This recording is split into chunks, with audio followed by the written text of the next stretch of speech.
Good afternoon, Chairperson and members Garrett Vollendroff, staff and guests. The libraries are open. Recording has begun. Thanks, Dustin. Good afternoon, everybody. We'll convene the executive management team meeting for Wednesday, January 10th, 2024. Our first item today is going to be about a 30-minute executive session. The board's going to go into executive session to discuss legal matters relating to litigation or potential litigation to which the agency is or likely to become a party to. I do anticipate we'll be done at 2 p.m. And either way, at 2 p.m., we'll come back and let you know. So if we need to extend, we will. If we're done earlier than that, we'll have to stand at ease until 2 p.m. So you won't miss anything before 2 p.m. And with that, if everyone will just stand by, we'll go into executive session.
These plaintiffs have run up again. Yes. That's watching. Yep, exactly. Don't mess with Everybody wants your brief.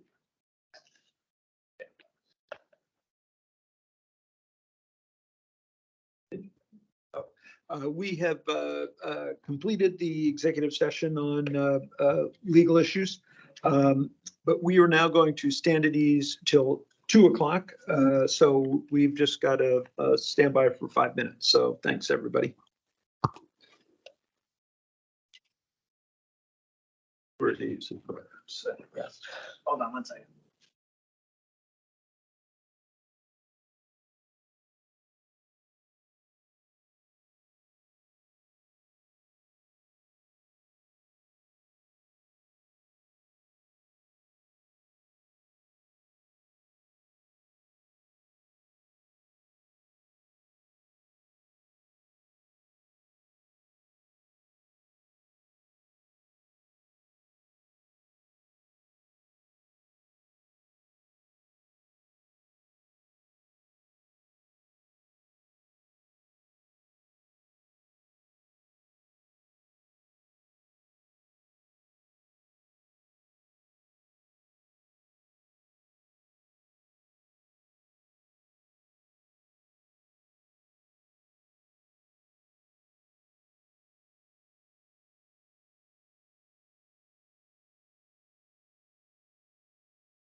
Okay, we will call the executive management team meeting back to order and get back to our regular agenda.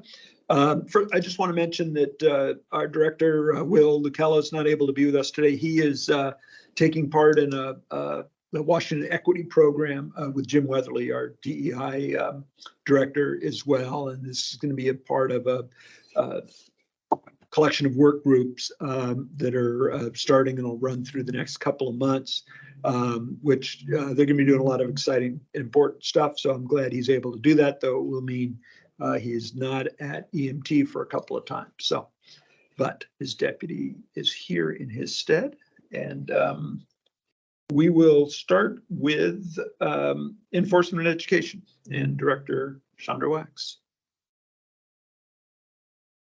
Good morning, afternoon. That's what I meant to say. Afternoon, good afternoon. Yes. And thanks in advance to Dustin for driving. I really appreciate that. And we will go ahead and get started. Just a quick glance at licenses. Licensing is obviously a much better record keeper. I just like to have this as a frame of reference so we see the large numbers that our staff are out there making contact with and regulating.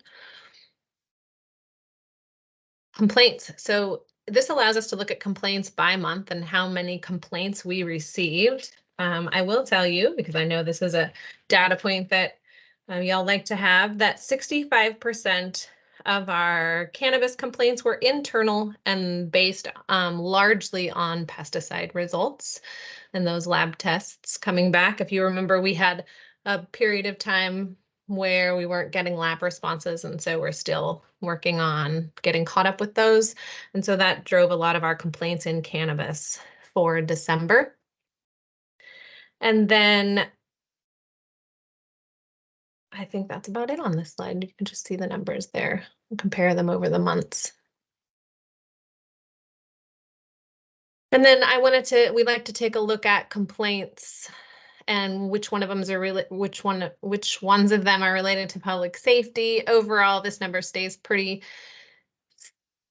static, 59% overall. And then you can see which industries our complaints are driven more by public safety and then less. And so in liquor, more of our complaints are related directly to public safety, and cannabis and tobacco vapor, you can see that those public safety numbers are lower and the regulatory type complaints are seen more frequently than at least in liquor. And pesticide is not a public safety issue. It is not rated in this under calculation. WEC, right? Mm-hmm. Good. Jim? Chandra, I'm sorry. Can we go back to the first slide? I'm still catching up here just a little bit. That's okay. Can you? I asked for that change number in there. Can you provide me at a later date what the total is for the year? And I'm wondering if it might be better to change that last column to year-to-date change, because when I asked for that, one thing I was interested in is how many new licenses are we adding cumulatively as compared to FTE. So I would be super interested to know how many new liquor licenses did we get by the end of the year 2023, and then that number, if it could be a cumulative year-to-date number, would be super helpful. Absolutely. So, and what we'll do is I'll make sure that we're getting that, or at least double checking that number with licensing. They're, like I said, they're the keeper of those records. This is just looking at our data.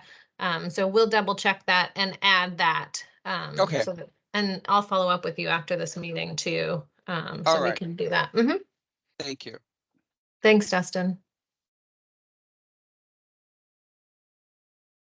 So we look at education and violation data side by side over the past 3 years, and you can see that amount of education we're doing increasing, and then you can see the tools that we're using: administrative violation notices, notice to correct, and warnings, and how those are used as well. I did look at our AVN numbers at that increase, and that's related to us out there doing more compliance checks. as youth access relates to public safety. So that's where that increase came from. And you can see that notice to correct tool really having an impact and being part of our education units work out there in the field.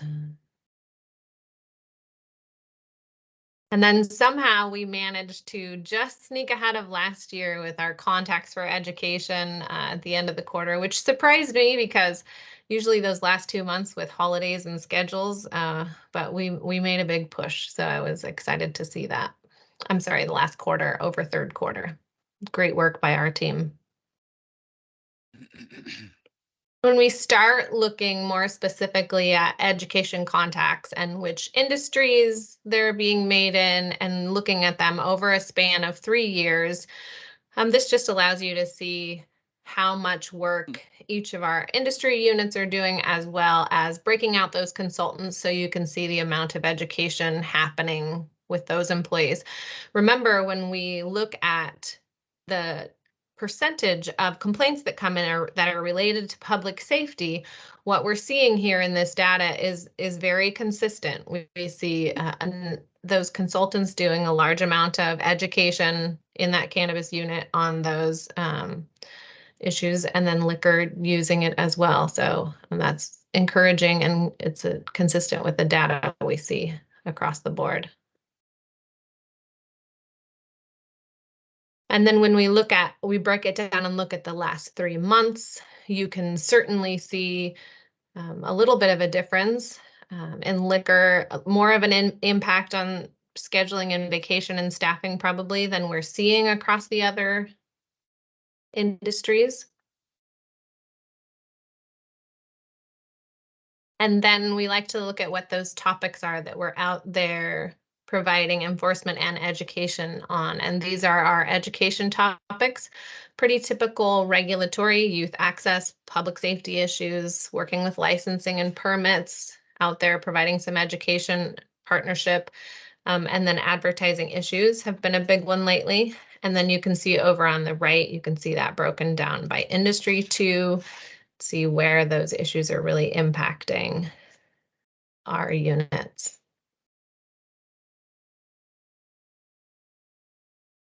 When we start looking at our violation breakdown, the number of warnings and the number of AVNs by each industry. And then of course, over on the right, we add those NTCs in for cannabis.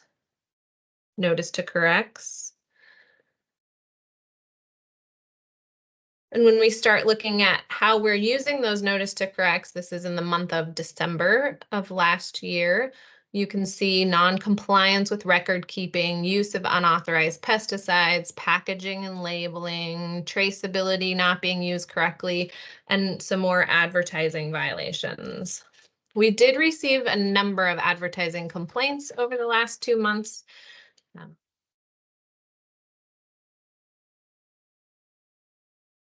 Look at these administrative violation notices, and you can see that sailor service to those folks under 21 remains all of our top 5 issues, except we did have a new one this month, and you can see that was hours of service between 2 and 6 a.m.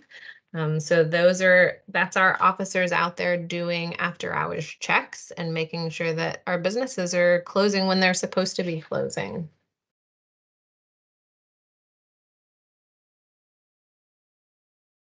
Warnings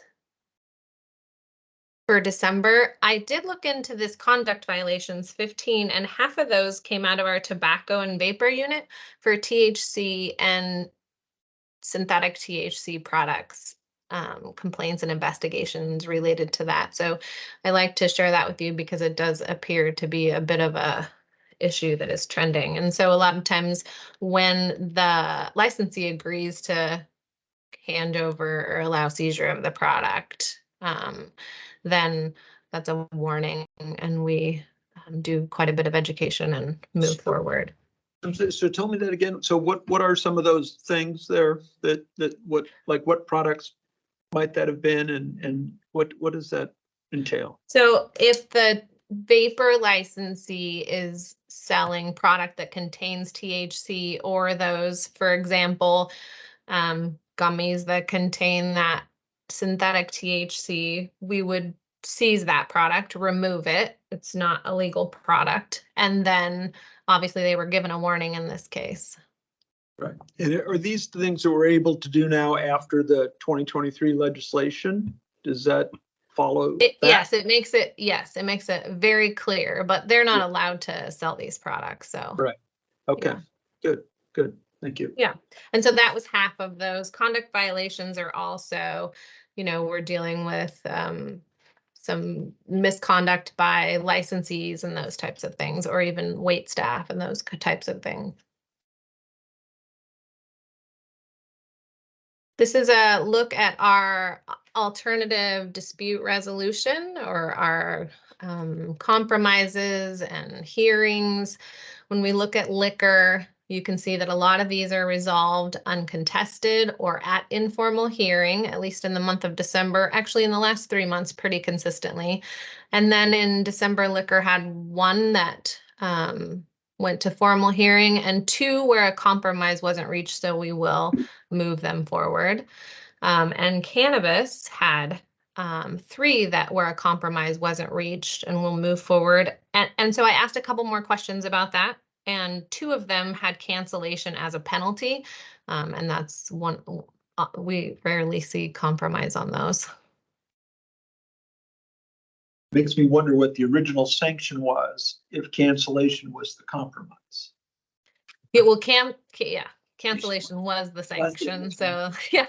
Oh, so there was no There was no- compromise. Oh, there was no Right. compromise. I got it. Thank you. Yeah. And here's our conversation about liquor compliance and youth access, one of our most discussed issues often. And so in December, you can see our staff were out there doing 235 checks with a 76% compliance rate.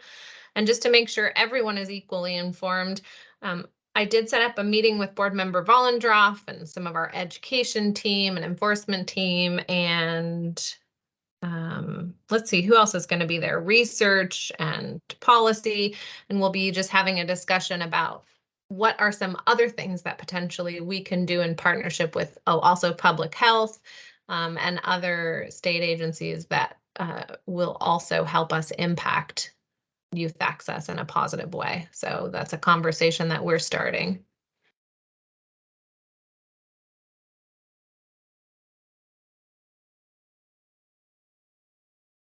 Thank you, Dustin. This is our delivery and curbside compliance youth access. So we had 10 delivery checks and 12 curbside checks. Delivery came out to 90% and curbside to 66%. So between the 2 of them, that's a 77% compliance rate. And so I do want to, because we like to celebrate success, looking at that delivery rate, we did have one delivery company that we've really worked closely with to see some improvement in that compliance rate. And all 10 of those deliveries were with that company, and there was a 90% compliance rate. So I do like to celebrate success when we have it. And then curbside at 66%, that's something that still needs definitely to see lots of improvement. Yeah, can you talk just a little bit about that? First of all, I'm glad to see the delivery side is better, because that was really troubling, but I hadn't really heard much about curbside problems. I don't know that we've seen those cases yet to the board. That surprises me, actually. Well, That's so low, yes. Well, the reason we haven't seen a lot of curbside, and in fact, I probably need to divide this slide now that we're seeing curbside again, is when there was so much attention on these compliance rates and we were talking a lot about it and looking at legislation for it, people weren't delivering curbside. So in my opinion, that means obviously we're not failing and delivering to youth, right? And so either way, we're accomplishing the mission we've set out to accomplish. And we were in the past month seeing this starting up again. And as you can see in the month of December, we did do 12 of those attempts, and unfortunately, we had a 66% compliance rate. So yeah, okay, disappointing. yeah, and that is that is licensee delivery. That is not contracted, that is curbside delivery. So that is something we need to support them and seeing improvement on. It's curbside delivery or curbside pickup? It's curbside pickup. It's them bringing it out to the Yeah, okay. vehicle. Yeah, Yep, I mean, okay. Yeah.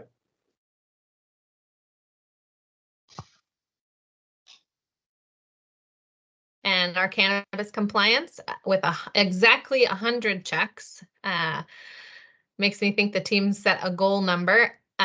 Looks like we have a 96% compliance rate. So Good. Also an opportunity to celebrate success.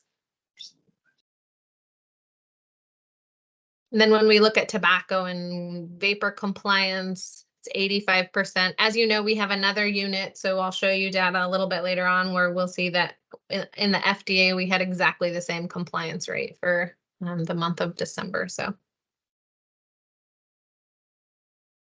premise checks, our staff still manages to get out there and be present and be available and make sure that we have lots of contact with those licensees. So that's very positive.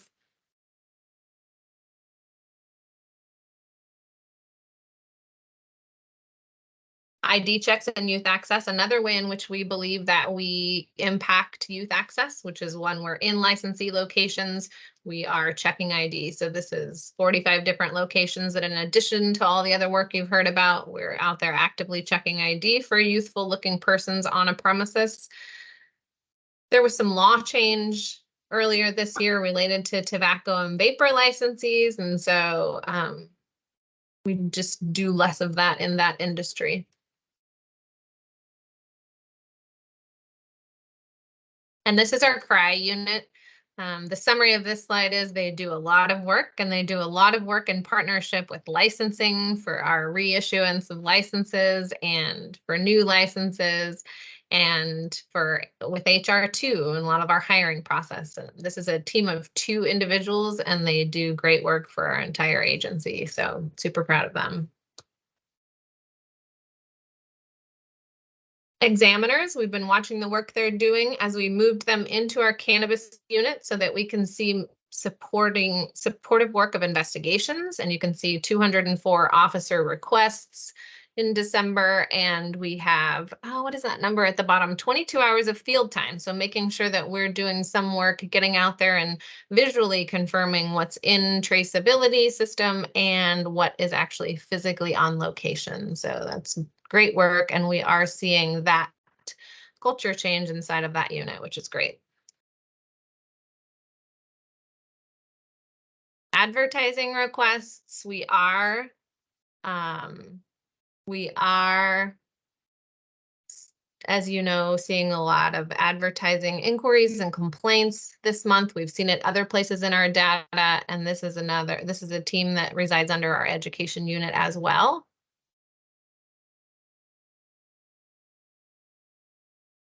Our FDA unit for fourth quarter.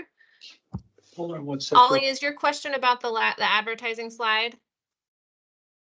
Yeah, just about advertising in general, because even going back and looking at some of the violations and everything is around advertising. Are we seeing anything in that area to where we need to take a look at is it time for a change or not? What is consistent there? Have we done anything since, the beginning of time when it comes to advertising? I know that we did discuss, is speaking specifically to cannabis advertising or advertising in general?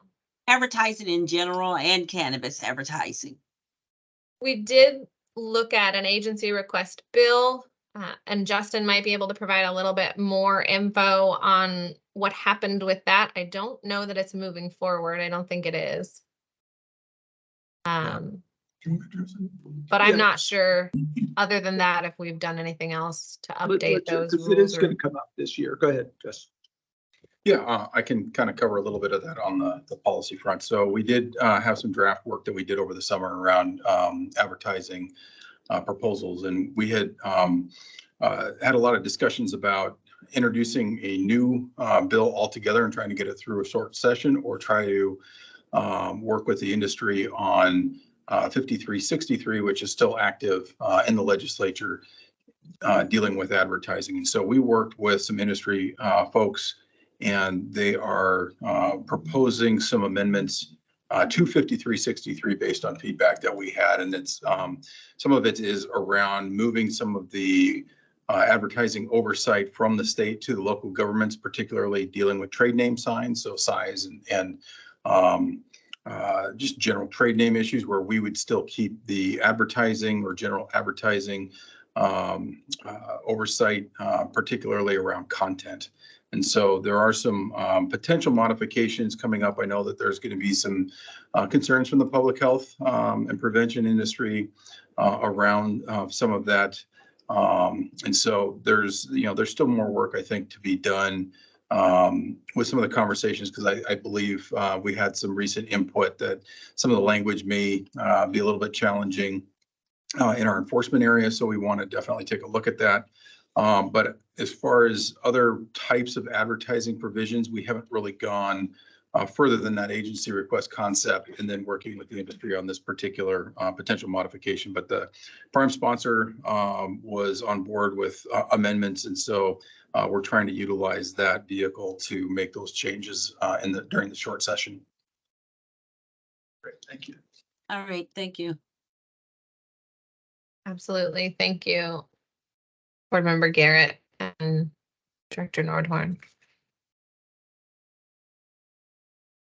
Looking at FDA, this is our obviously our FDA team, and number of inspections that we got out there and did during the fourth quarter is 797. So that's in addition to the ones that our LCB staff are doing. And you can see that for their inspections, their compliance rate for youth access was 85% as well. So very consistent across the state.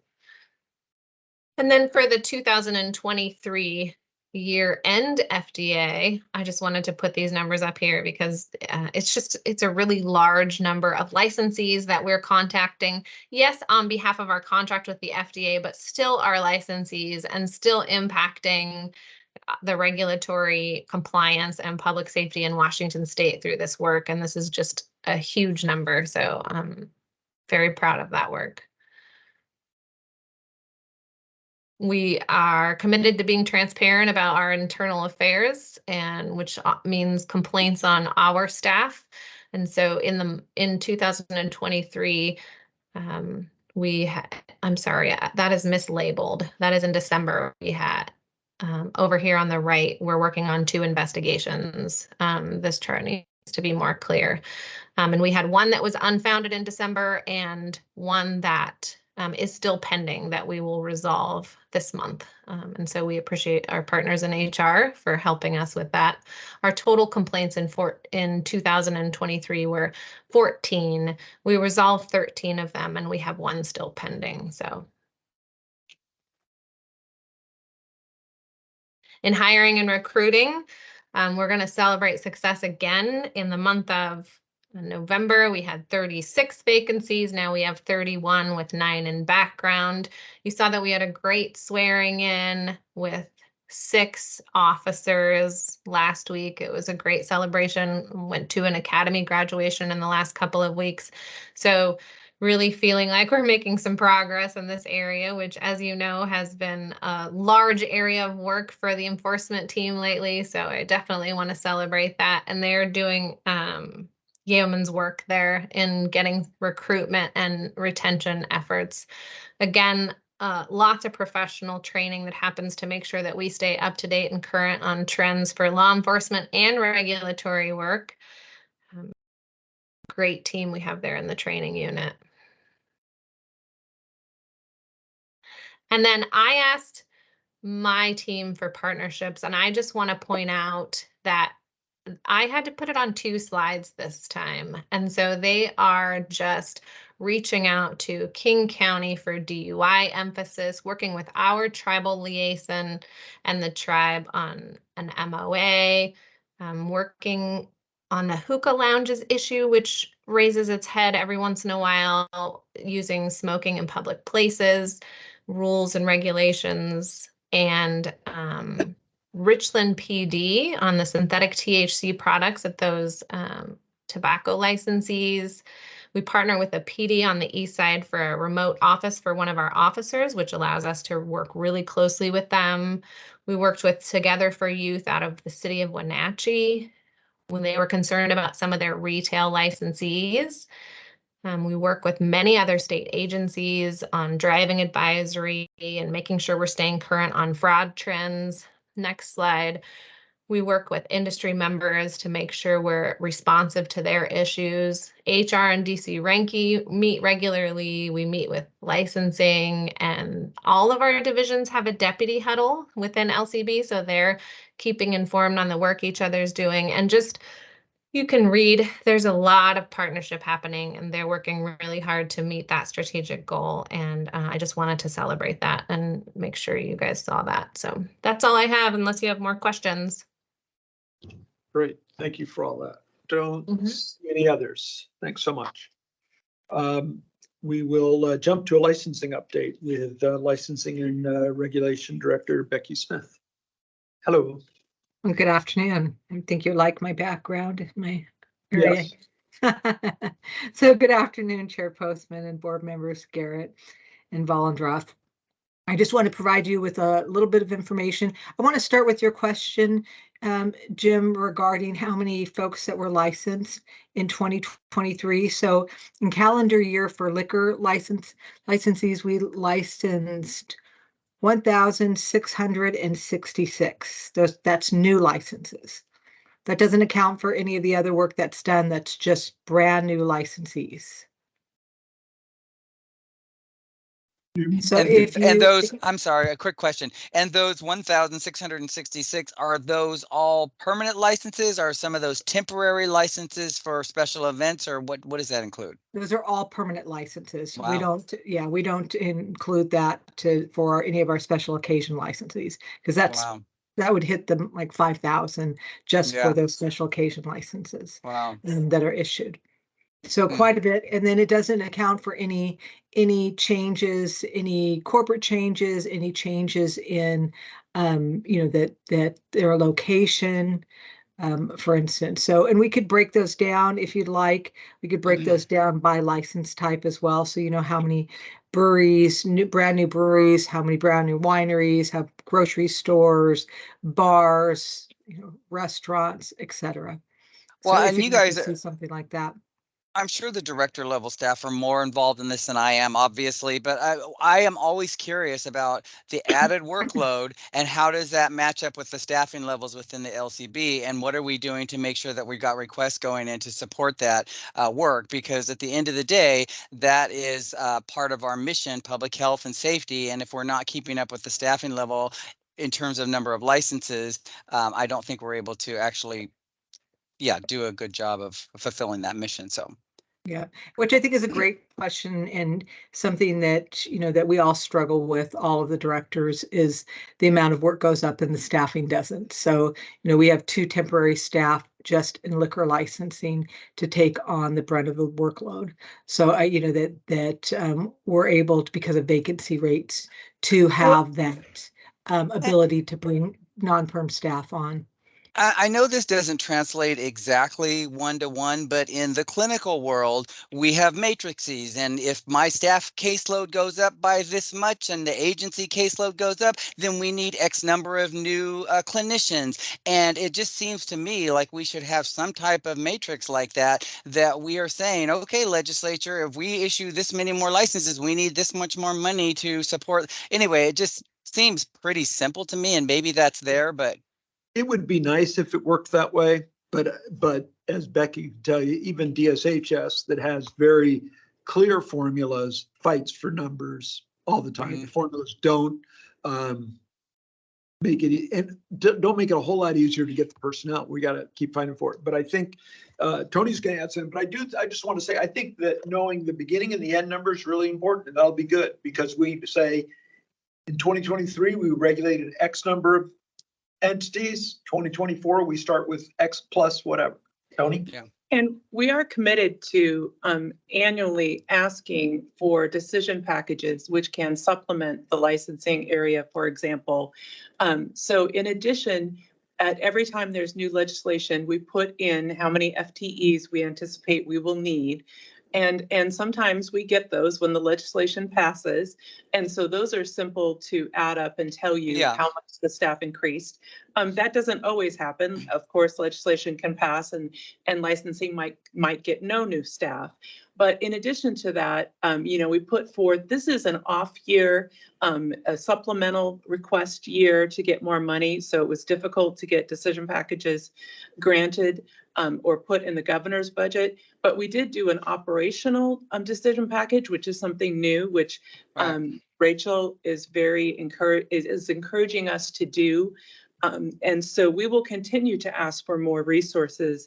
And we put a lot of time into the decision package, including numbers and data of how much work the licensing division is doing and how much increased work, even if it's not a new law or a new type of license, if it's just an increase of the old licenses, we continue to try to tell them that repeatedly in our decision packages and say why we need more resources. And sometimes we have better success than others. Yeah, thank you. So speaking of new staff, we're actually finally, after 2 years, we have full staff in our unit. That doesn't account for, again, I do a lot of moving, so we've moved 3 or 4 staff out into other units, but now we're fully staffed in cannabis licensing, which is wonderful considering all the work around social equity and some of the changes that are change requests that continue to come in for that work. So if you see, we have a Chris, Madeline, and Mark who came to us from California, and he was actually a liquor investigator in California, so comes to us with some experience as well. So very exciting. On the social equity front, I will share that we are going to be doing an update to the board towards the end of January, just to provide some, actually a lot of information. We want to share with you where licensees or applicants are with either getting licensed or where they are in the process of getting licensed. That every day I hear about more of the social equity applicants actually finding locations. That they continue to struggle with the same thing that they've struggled from with the very beginning, and that's finding a location. Although, like I said, it is getting better, and also funding. That being able to, that find funding for them to open their licenses. So there's that going on. We're also going to update you on what outreach looks like for 5080. And with that, it's, that I will say that our new team has some new strategies. It's refreshing to have new folks, that they're working alongside of communications. And so we're going to be excited to share that information with you as well. That we'll have more information to share on that day about the DIA maps, about where we are with our RFP, that Justin's staff will be sharing where they are with rules as well. And so all very, very exciting information coming forward to the board meeting in January, towards the end of January. Great. And then I also wanted to share, that as Chandra spoke, we're doing quite a bit of work with our licensees. And some of that is specific to things that the board members have reached out to us about and kind of gave us that little jolt we needed. And that's for the sports and entertainment facilities. I will tell you that staff, Nicola and Joe, they've done some amazing work with the sports and entertainment facilities. We took a plan that was ancient. I mean, that the plan that they had for an operation plan, we're doing revisions on that plan. But we asked for volunteers on the industry side, and we received right away nine folks were like, we want to participate, like Lumy Field, folks from Lumi participated, Climate Pledge Arena, and then we have our smaller, we're not just looking for input from the big SEFs, but also the smaller ones as well. So we have some of their some of those folks that represent Spokane.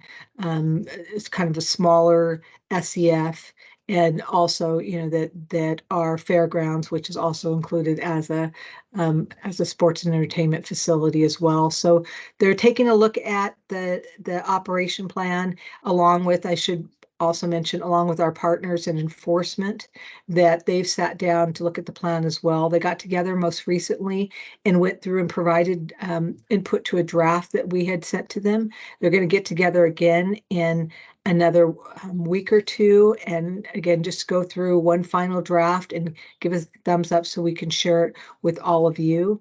And then after that, the plan is to quarterly for folks to come together from all of these different types of SEFs. What we want to discuss is best practice, trends, future concepts, that we're not completely closed off of doing things just one way or the way that we used to, license folks. We want to listen to the trends that are happening out there in other states. We want to hear, what other folks in other states are doing, as well as maybe even bringing them to a virtual conversation. So again, the SEFs are really excited to participate in this. I know, Jim, that you have also shared that you're interested in participating in these groups, but I believe they're setting dates out for a year. And then I think the fight will be who gets to have the meeting at their place. We wanted to also be able to do virtual. So if folks can't attend, so we can ask folks from other states to attend, and we can ask questions about what they're doing in their state. So I'm excited about the work. I think that it just opens a door for other licensees and license types to come forward and say, hey, what about us? We also want you to sit down and have some conversations with us about new concepts. With SEFs, there's no requirement of rule change. It really is more about practice, procedural changes, and we are certainly open to any of that. And we're also, of course, open to rule change. But with this, it doesn't require rule change. It really requires us to be working collaboratively with the folks that we license. So again, super excited about the work that's happening there. Questions? No questions, but great job. Super excited to see you guys doing that work. Yeah. I think for me, that's it for licensing. Okay, great. Thank you. We will go to communications with Director Brian Smith. Thank you, Chair Postman, members Garrett and Vollendroff. We'll be brief here. Usually start off with the media things. We've had several calls came in over the cases, the recent wins, I guess, in the Peridot case involving the Commerce Clause issue, and then the COVID case where had a licensee in Enumclaw that it stemmed all the way back to a violation there that they worked through, that they appealed through the administrative level and then on to the district court, and it was a win for us, for the state to be able to come through. But those are the cases really that have been coming through in the media lately. We hear from cannabis retailer thefts. Of course, we know that those are ongoing, but the TV stations like to follow up with us on that. Just to let you guys know, we have one or two of the TV stations that tend to call us every single time that there's a smash and grab. I've explained to them all that we've tried to do to help with retailers and share the concerns with that stuff. But I don't always want to be the face of retail theft with this stuff. And just so that you know, as that I'll work with those TV stations, but I always think that it's appropriate for the agency to go on to talk about this, that there's other ways to be able to tell that story. So I'm working with those, just so you're aware of that. Thank you. And then typically at this time of the year, we will, there'll be proposals in the legislature that may never go anywhere, but they sound really good to a reporter sometimes. I've anticipated many of those, but really it's been quiet in that front, but I anticipate in these early weeks of the legislature that we're going to hear more going forward. That's it on media. Hopefully you guys saw that we posted the annual report, got that done on time, and got that out to staff and stakeholders and legislators. So that's up and live, and always a good source of information. I know, Jim, you're always looking at the data, at least not on a calendar year, but a fiscal year. We got a lot of great data that the divisions be able to produce and come up with that. We urge our stakeholders to take a look at that as well. We'll be putting out the newsletters, cannabis one next week and the alcohol one after that. It's always a product of the divisions giving us information that is relevant to stakeholders, as well as information that's produced by me and my team on that. We try and keep those straightforward, not too heavy, not too dense, and try and keep it a little bit light, but more of a graphic front. So that's something that I think that's always a good thing to look at. The language access, you heard me talk a long time ago that the SMP project had as a requirement to basically translate everything that's going to go through all of our forms, all of our documentation into 3 languages. I think that would have been kind of overkill and would have slowed down the project to be able to do that. So I brought a proposal back to the project and to the management team to take on language access in a different format, where we would expand our current state of being able to have people that are particularly Korean speakers and Spanish speakers access our materials. And so we've worked out a plan. We've got a vendor to be able to do some of the stuff. And thanks to Becky's lending me some of her staff to be able to help in a pinch when we get these types of things. But you're going to see an increased presence on our website about access to our stuff in various languages. And so we're looking forward to the next, month or so that'll be up and rolling out. You'll probably hear from me next time on that. On the technical front, what I'm looking forward to, and you've heard me say this before, in 2024 is the new website, the new intranet. That's a major effort that will be on, but there are some issues pertaining to that. We're needing to hire more staff in IT, which you've heard, that are going to help us do the SharePoint online or the intranet. And we're putting out an RFP on the website for an integrator to help us set up the new version, either a modern version of the current platform we're running on, or potentially a new one. So the longer that these things take to get started, the more compressed they're going to be, because they're both on a timeline to happen in 2024. Not just because we want to get it done, but because there's end of life for both of those products that we have to be able to get done. Just so you know where we're going to be putting our resources and where my head is at in communications going forward in 2024. The public education pages, Jim, I know this was something that you had an interest with Mary Sagawa. A long time coming. She did a lot of work with stakeholders on developing cannabis, alcohol, and tobacco and stuff. She submitted a lot of that stuff just before she went out the door. She's worked with me and my team to try and put those in a structure on our website so that we can publish. I gave staff a change in the structure for what we have. There's a ton of text. I mean, it's a ton of great information, but it needs to have more of a graphic look to be able to explain some of the things that we're trying to educate people on. So I just didn't feel it was not quite ready for prime time. So we're working on that. We're going to get it rolled out before long, but we're not jumping on it right away, just because I think there's a better way to be able to explain what we're doing on.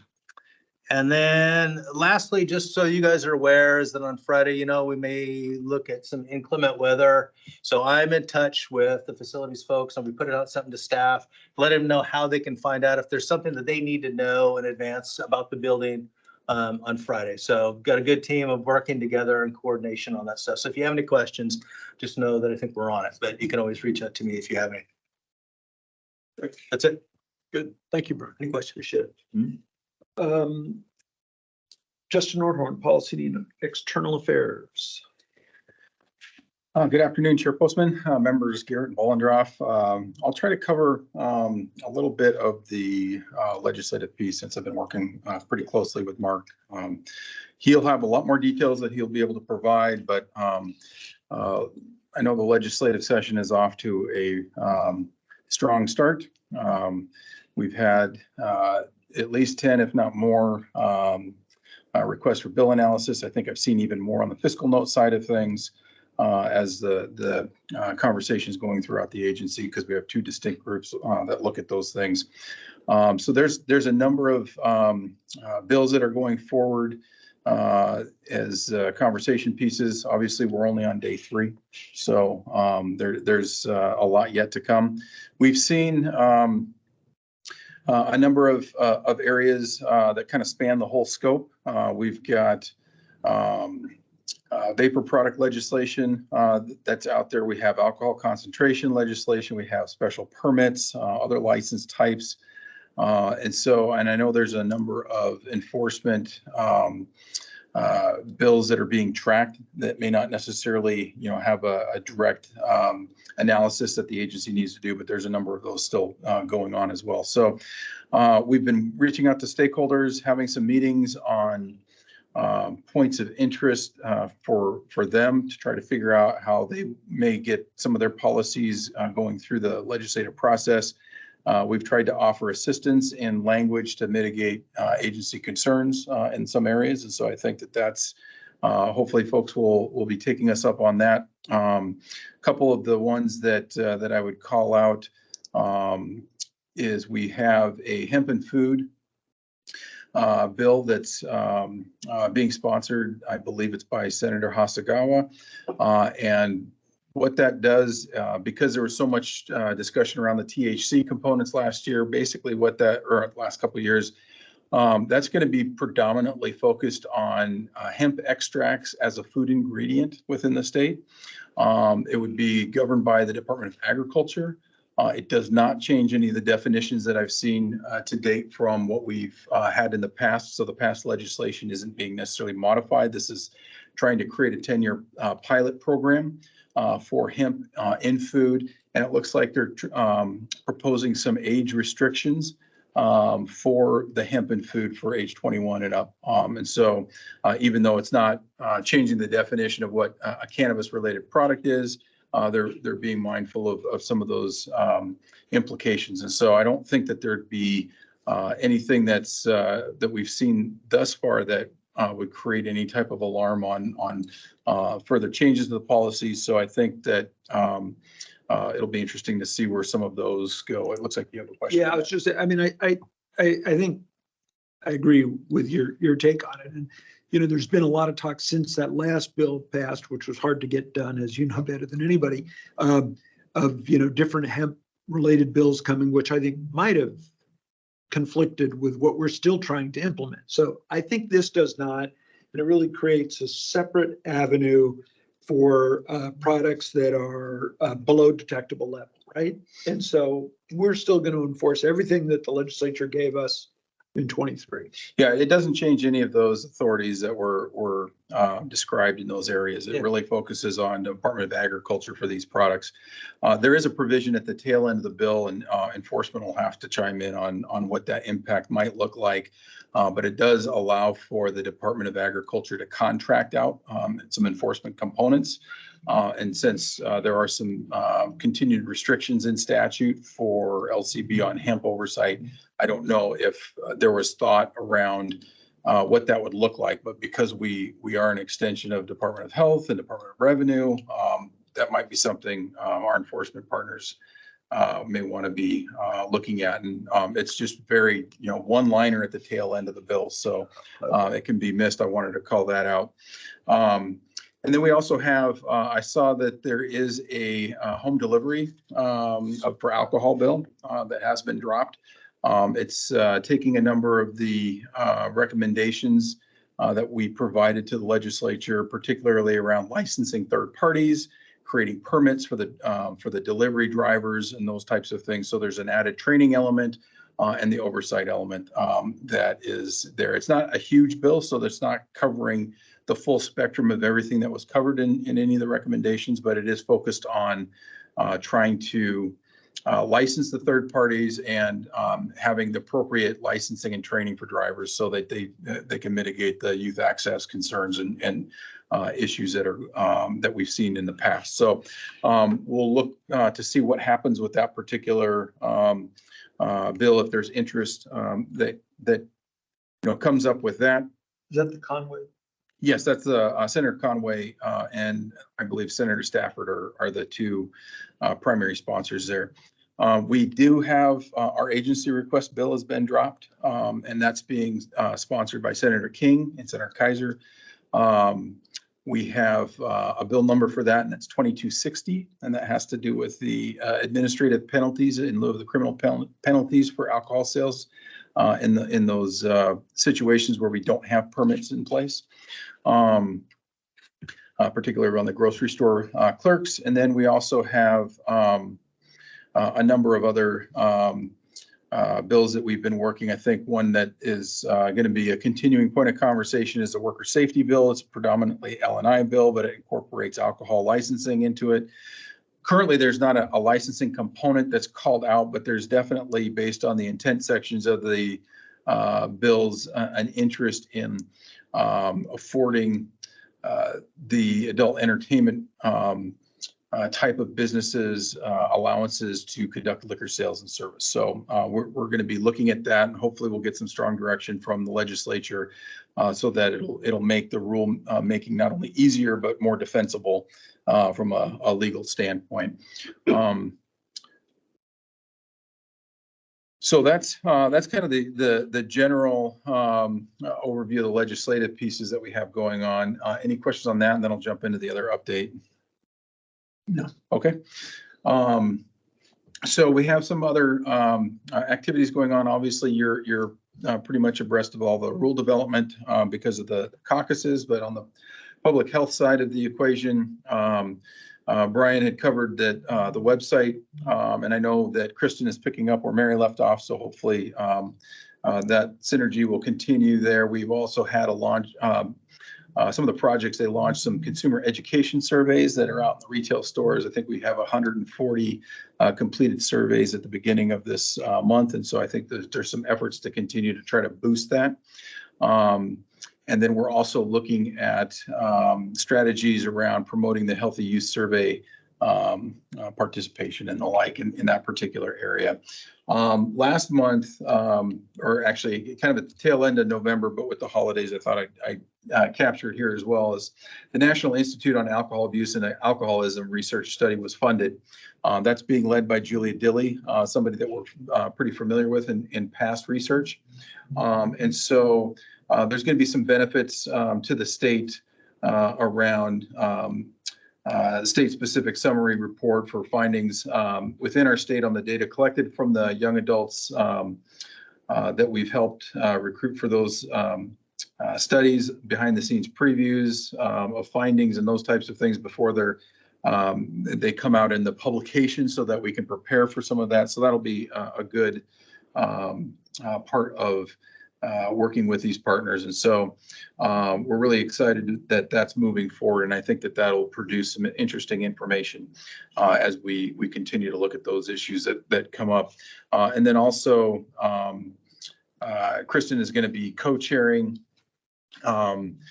with some of the other state agencies around like the Y Coalition and those types of things. So we're maintaining significant engagement in a number of the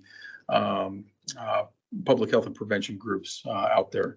And so you can look forward to that continuing in the future. I think the other thing that we have in a couple areas, we do have some changes going on in the research area. Of course, we're happy to promote Sarah Oki to the new research manager. Unfortunately for us, Steve Ziegler is moving over to the FDA, which is a great opportunity for him.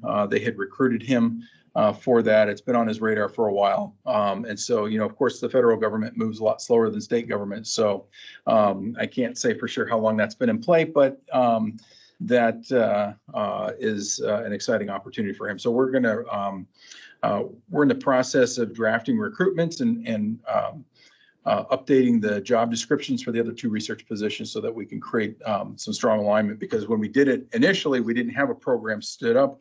So now that we've had a little bit of time under our belt, we have a little bit of more knowledge about what that should look like. So hopefully we'll be able to get that out in the next couple of weeks. We also have some process mapping going on within the rules area. And I wanted to call that out because when we started looking at some of the feedback that we had from stakeholders and the board on some of the changes that we were looking at we didn't really have any process maps to pinpoint, okay, what are you changing? Where is it changing? What are you trying to accomplish with some of this? So we slowed that whole process down, and Jessica has done a really nice job helping facilitate the conversation. So we had our first 3-hour session on mapping out some processes. And we started with the rule petition process.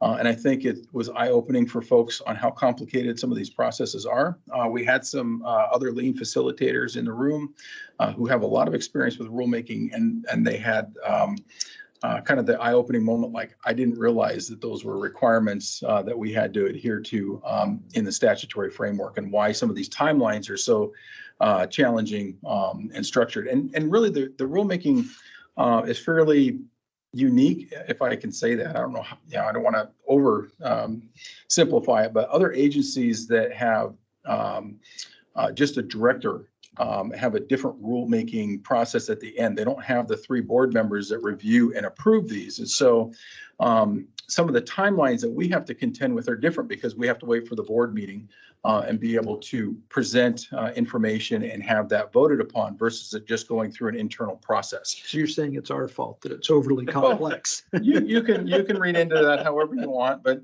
no, it's, and you and I were talking about this earlier today, but it also sometimes hard for us on the sort of scheduling of these things. A lot of work gets done. It comes to us at a certain point, not always with a lot of time still on the clock for us to have changes, substantive changes that could require restarting. Yeah. You know? So it's not easy. Yeah, as an example, we have one that we're working on right now that, you have a 60-day timeline for, it's not a response in like, hey, we got this. It's a response in, do we want to approve or reject a rule petition?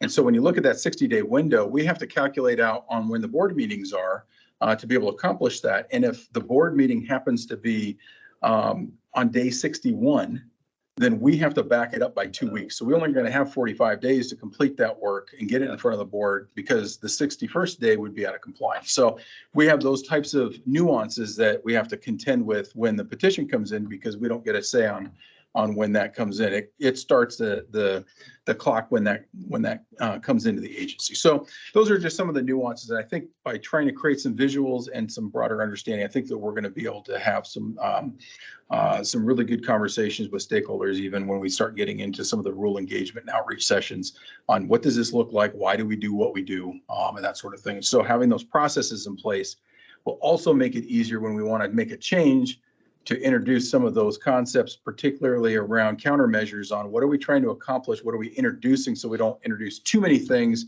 and is it effective? Is it doing what we want it to do? So we've got a number of those activities in play right now, and I'm hoping in about 6 months we'll have some really strong process maps we'll be able to showcase on the website, even so people could understand, instead of, like Brian was talking about right now on the rule development process, when you go on to not only our website, but other agencies, it's a wall of text because it's all technical. And so how do we make this easier to understand as we go through this thing? And I think that this will help us. So that's going on in that front. And I'm happy to say that on the tribal front, we are making progress on all open negotiations that we have, which is we had some that were had stalled a little bit, if I can say, but we've actually picked up conversations, and that's been very positive in the last couple months on progress. So I'm really happy to report that. That's great.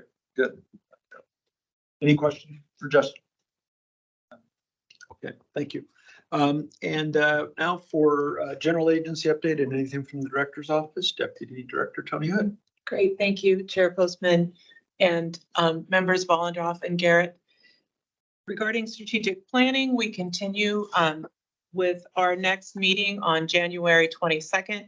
At that time, we will close out our old strategic plan. All directors are going to come forward with an action that they completed that they would like to highlight. We're going to put together a message that we'll send to all staff, which highlights several of the action plans that we completed from the last strategic plan.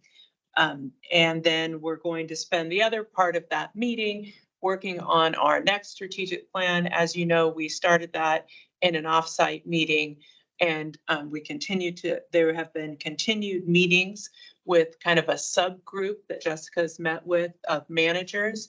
She's had several meetings with them, and they have looked at what we started with, and they have modified it and proposed and made recommendations. And those have been shared with the management team to review before the 22nd.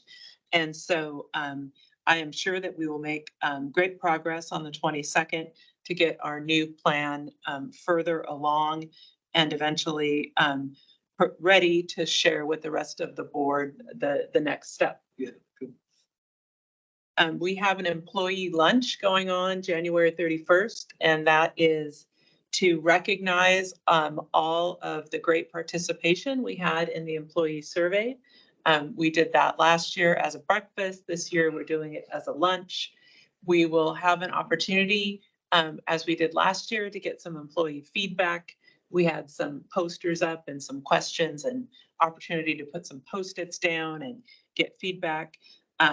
But really, we're recognizing the fact that they participated and gave us feedback. The management team is currently processing the results of the survey.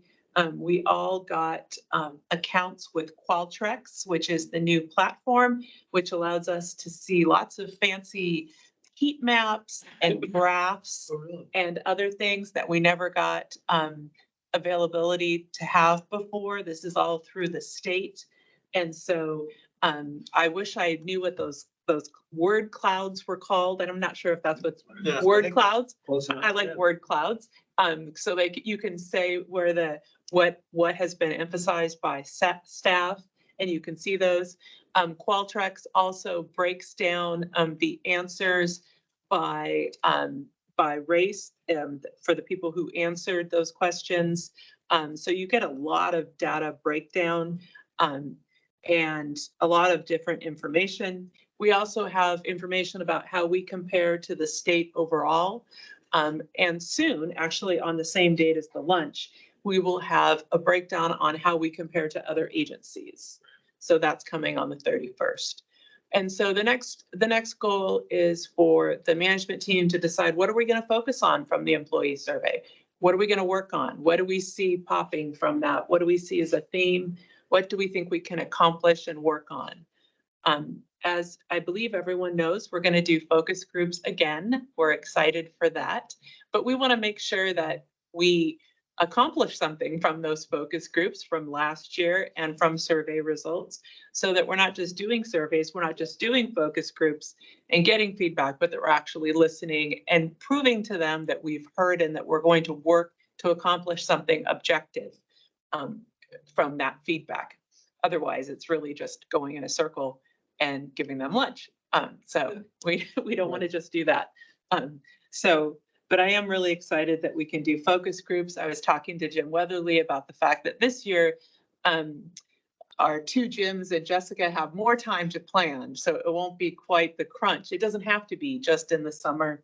It can be spread out, and there can be more opportunity to advertise in the sense of getting notices out to our employees for participation. And hopefully the people that participated last time are spreading the good news and saying, yeah, go participate. It's a good experience. Nothing bad happens after you do it. It's good to see, to interact with member Vollendorf, and hopefully they are sharing that it's a positive experience. So we really have to show what you just said before, the action to get people to come back and be committed to say, look, and here's what it ended up with. So yeah, hopefully we can do that as we're organizing the next round of these. Yes. And also we need to highlight that input in our strategic planning thinking and our strategic plan outcome. And we need to make sure that we message to them that we have incorporated that, so that they know, because it might not be obvious to them that we took that into consideration. We need to be very direct and communicate that. Yeah, good. Lastly, SMP is very busy. We had a very full steering committee yesterday. We had lots of comments and questions. We have some areas where we're struggling, but we had a lot of good discussion about those areas. We hired a second project manager who I'm hoping can not only help on the next phase, but also help on our current phase. I think we need help with getting decision-making done a little quicker. We need to be a little bit more organized, and we need to focus in our communication with our partners within Accenture. I actually have a meeting right after this to follow up on the steering committee with the Accenture executives.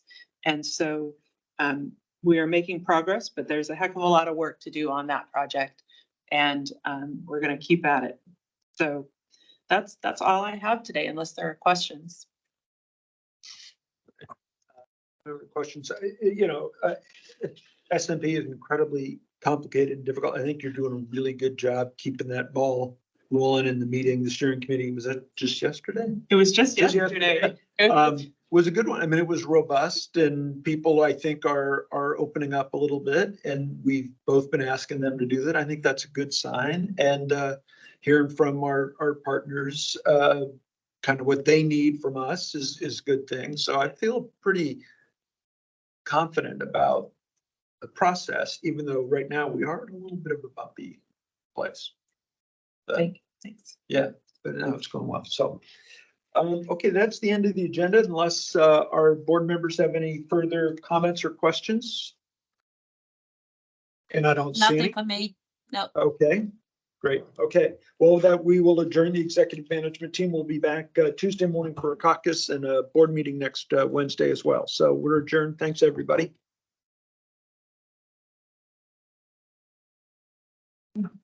Can I see the Yeah.